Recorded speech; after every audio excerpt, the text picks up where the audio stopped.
If I can't buy a Porsche for $1.98, that doesn't mean there's an automobile shortage. If I can't get a fine dining meal for $1, that doesn't mean there's a food shortage.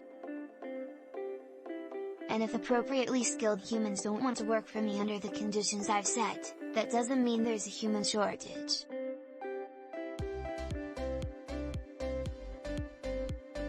I wrote the above 3 years ago in a piece now approaching 1 million views, because people have feelings about this topic.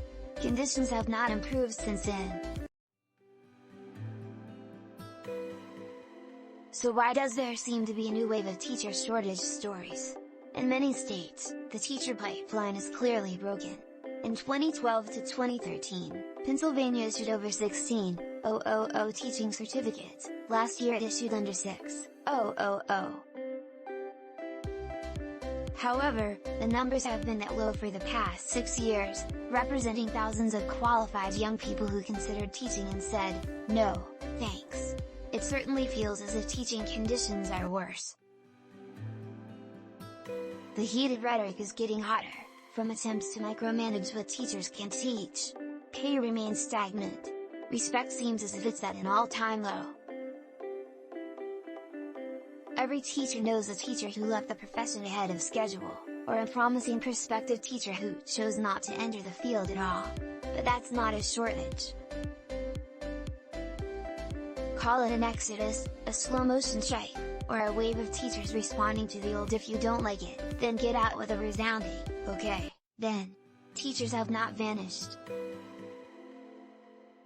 The supply has not been used up, like a gold mine stripped of its last nugget. The trouble with teacher shortage rhetoric is that it mislocates the problem. If we argue that all of the nuggets have been pulled from the mine, we don't have to consider the possibility that there's plenty of rich vein left, but we can't mine it with a plastic spork. Not only does the teacher shortage rhetoric continue, but recent round treats it as a new phenomenon. Absent from most teacher shortage crisis articles is any historical context, any note that this exodus has been going on for years. A few researchers have tried to make the point that filling teaching positions is no harder than it has been, that current crisis talk is overblown. The trouble filling positions, as has always been the case, varies by certification and geography. An increasing number of voices make the argument that this is not a shortage, but a set of working conditions driving teachers from the classroom.